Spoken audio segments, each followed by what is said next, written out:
And now it came to pass that the sons of Alma did go forth among the people to declare the word unto them. And Alma also himself could not rest, and he also went forth.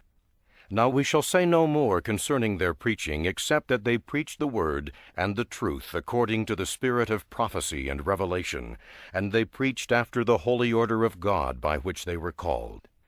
And now I return to an account of the wars between the Nephites and the Lamanites in the 18th year of the reign of the judges. For behold, it came to pass that the Zoramites became Lamanites.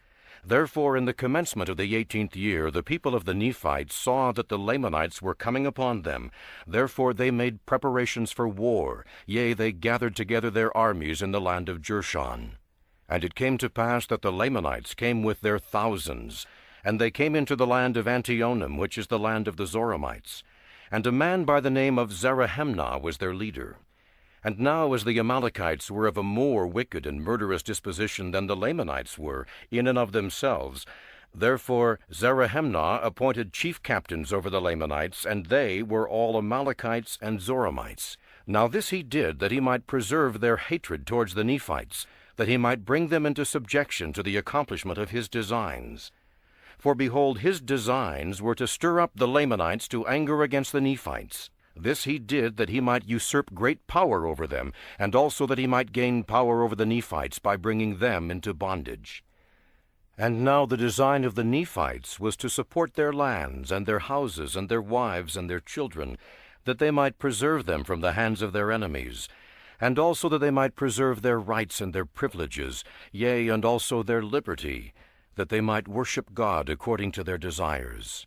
For they knew that if they should fall into the hands of the Lamanites, that whosoever should worship God in spirit and in truth, the true and the living God, the Lamanites would destroy. Yea, and they also knew the extreme hatred of the Lamanites towards their brethren, who were the people of Anti-Nephi-Lehi, who were called the people of Ammon. And they would not take up arms. Yea, they had entered into a covenant, and they would not break it. Therefore, if they should fall into the hands of the Lamanites, they would be destroyed. And the Nephites would not suffer that they should be destroyed. Therefore they gave them lands for their inheritance. And the people of Ammon did give unto the Nephites a large portion of their substance to support their armies. And thus the Nephites were compelled alone to withstand against the Lamanites, who were a compound of Laman and Lemuel, and the sons of Ishmael, and all those who had descended from the Nephites, who were Amalekites and Zoramites, and the descendants of the priests of Noah. Now those descendants were as numerous nearly as were the Nephites, and thus the Nephites were obliged to contend with their brethren even unto bloodshed. And it came to pass, as the armies of the Lamanites had gathered together in the land of Antionum, behold, the armies of the Nephites were prepared to meet them in the land of Jershon. Now the leader of the Nephites, or the man who had been appointed to be the chief captain over the Nephites, now the chief captain took the command of all the armies of the Nephites, and his name was Moroni. And Moroni took all the command and the government of their wars. And he was only 25 years old when he was appointed chief captain over the armies of the Nephites. And it came to pass that he met the Lamanites in the borders of Jershon, and his people were armed with swords and with scimitars and all manner of weapons of war. And when the armies of the Lamanites saw that the people of Nephi, or that Moroni had prepared his people with breastplates and with arm shields, yea, and also shields to defend their heads, and also they were dressed with thick clothing. Now the army of Zarahemnah was not prepared with any such thing. They had only their swords and their scimitars, their bows and their arrows, their stones and their slings. And they were naked, save it were a skin which was girded about their loins. Yea, all were naked, save it were the Zoramites and the Amalekites. But they were not armed with breastplates nor shields. Therefore they were exceedingly afraid of the armies of the Nephites because of their armor, notwithstanding their number being so much greater than the Nephites. Behold, now it came to pass that they durst not come against the Nephites in the borders of Jershon. Therefore they departed out of the land of Antionum into the wilderness, and took their journey round about in the wilderness away by the head of the river Sidon, that they might come into the land of Manti and take possession of the land, for they did not suppose that the armies of Moroni would know whither they had gone. But it came to pass, as soon as they had departed into the wilderness, Moroni sent spies into the wilderness to watch their camp. And Moroni, also knowing of the prophecies of Alma, sent certain men unto him, desiring him that he should inquire of the Lord whither the armies of the Nephites should go to defend themselves against the Lamanites. And it came to pass that the word of the Lord came unto Alma. And Alma informed the messengers of Moroni that the armies of the Lamanites were marching round about in the wilderness, that they might come over into the land of Manti, that they might commence an attack upon the weaker part of the people. And those messengers went and delivered the message unto Moroni. Now Moroni, leaving a part of his army in the land of Jershon, lest by any means a part of the Lamanites should come into that land and take possession of the city, took the remaining part of his army and marched over into the land of Manti. And he caused that all the people in that quarter of the land should gather themselves together to battle against the Lamanites, to defend their lands and their country, their rights and their liberties. Therefore they were prepared against the time of the coming of the Lamanites. And it came to pass that Moroni caused that his army should be secreted in the valley which was near the bank of the river Sidon, which was on the west of the river Sidon in the wilderness. And Moroni placed spies round about, that he might know when the camp of the Lamanites should come. And now as Moroni knew the intention of the Lamanites, that it was their intention to destroy their brethren, or to subject them and bring them into bondage, that they might establish a kingdom unto themselves over all the land. And he also, knowing that it was the only desire of the Nephites to preserve their lands and their liberty and their church, therefore he thought it no sin that he should defend them by stratagem. Therefore he found by his spies which course the Lamanites were to take.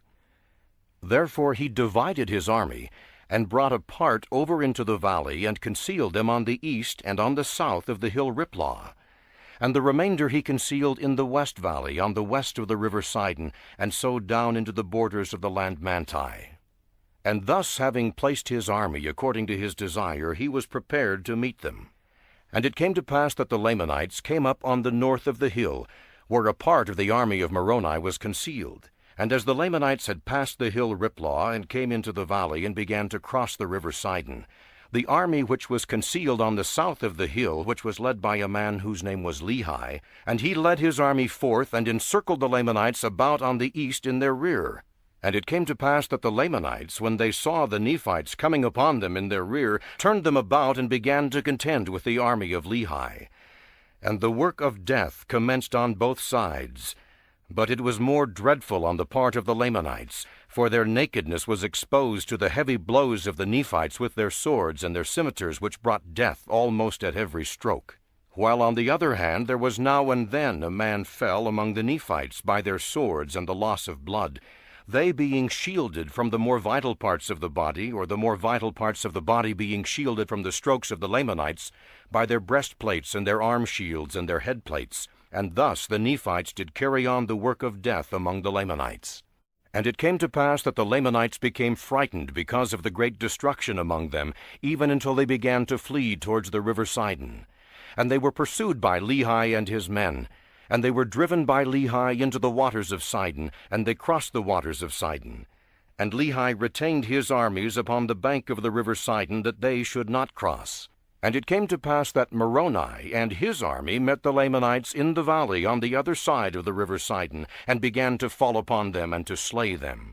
And the Lamanites did flee again before them towards the land of Manti.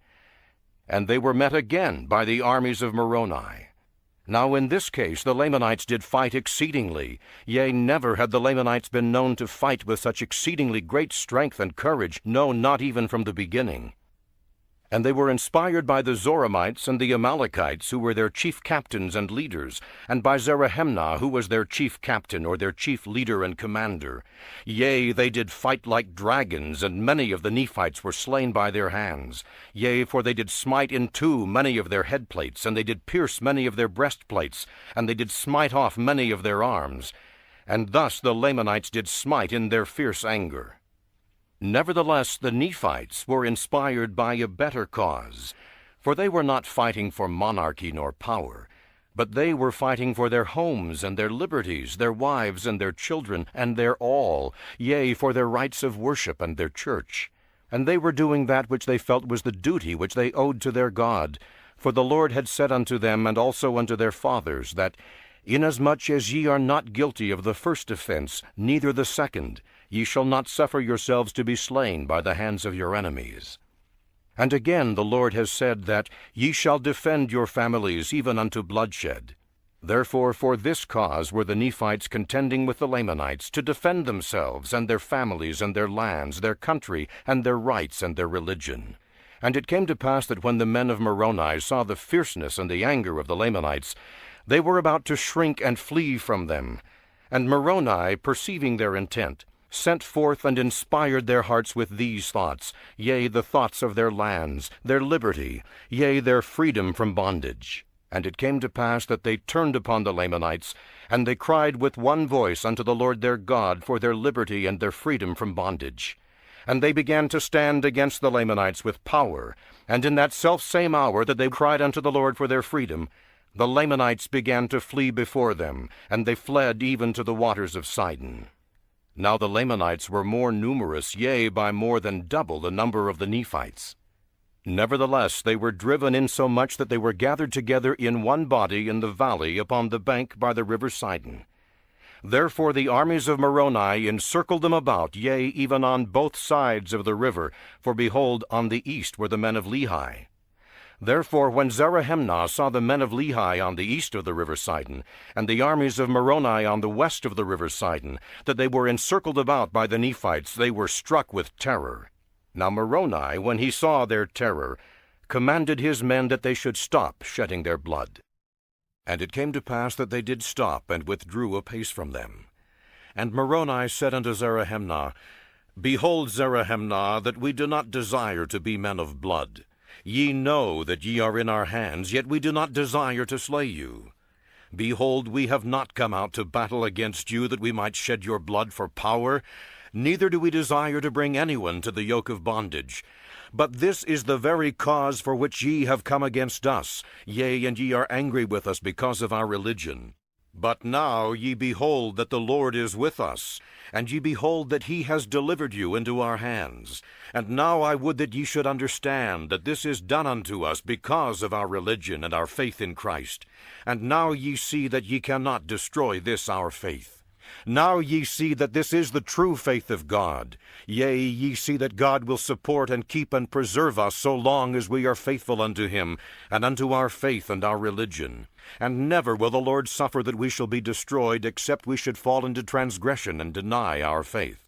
And now, Zarahemnah, I command you in the name of that all-powerful God who has strengthened our arms, that we have gained power over you, by our faith, by our religion, and by our rites of worship, and by our church, and by the sacred support which we owe to our wives and our children, by that liberty which binds us to our lands and our country, yea, and also by the maintenance of the sacred word of God, to which we owe all our happiness, and by all that is most dear unto us. Yea, and this is not all.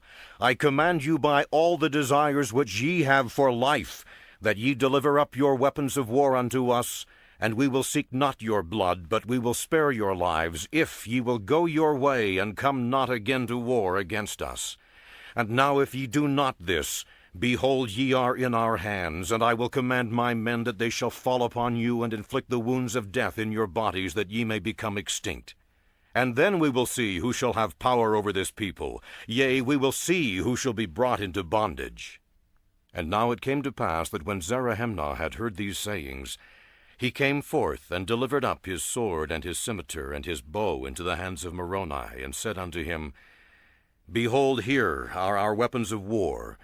We will deliver them up unto you, but we will not suffer ourselves to take an oath unto you, which we know that we shall break, and also our children. But take our weapons of war, and suffer that we may depart into the wilderness. Otherwise we will retain our swords, and we will perish or conquer. Behold, we are not of your faith. We do not believe that it is God that has delivered us into your hands, but we believe that it is your cunning that has preserved you from our swords. Behold, it is your breastplates and your shields that have preserved you.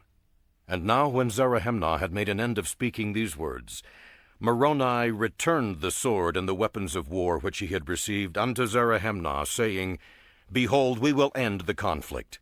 Now I cannot recall the words which I have spoken. Therefore, as the Lord liveth, ye shall not depart, except ye depart with an oath, that ye will not return again against us to war.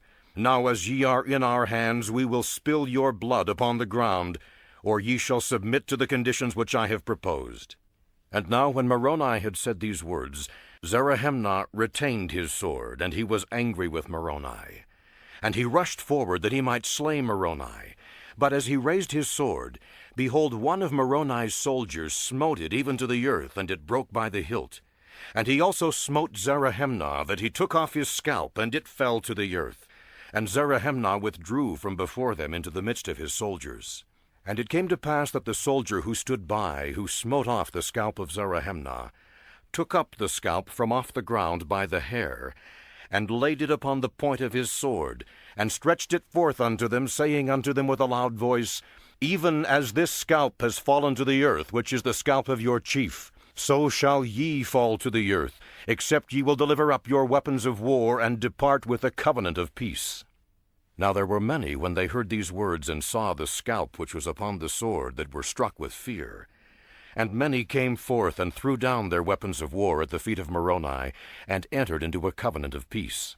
And as many as entered into a covenant, they suffered to depart into the wilderness. Now it came to pass that Zerahemnah was exceedingly wroth, and he did stir up the remainder of his soldiers to anger, to contend more powerfully against the Nephites. And now Moroni was angry because of the stubbornness of the Lamanites. Therefore he commanded his people that they should fall upon them and slay them. And it came to pass that they began to slay them, yea, and the Lamanites did contend with their swords and their might. But behold, their naked skins and their bare heads were exposed to the sharp swords of the Nephites. Yea, behold, they were pierced and smitten, yea, and did fall exceedingly fast before the swords of the Nephites. And they began to be swept down, even as the soldier of Moroni had prophesied. Now Zerahemnah, when he saw that they were all about to be destroyed, cried mightily unto Moroni, promising that he would covenant, and also his people with them, if they would spare the remainder of their lives, that they never would come to war again against them. And it came to pass that Moroni caused that the work of death should cease again among the people. And he took the weapons of war from the Lamanites, and after they had entered into a covenant with him of peace, they were suffered to depart into the wilderness. Now the number of their dead was not numbered because of the greatness of the number. Yea, the number of their dead was exceedingly great, both on the Nephites and on the Lamanites. And it came to pass that they did cast their dead into the waters of Sidon, and they have gone forth and are buried in the depths of the sea. And the armies of the Nephites or of Moroni returned and came to their houses and their lands. And thus ended the 18th year of the reign of the judges over the people of Nephi. And thus ended the record of Alma, which was written upon the plates of Nephi.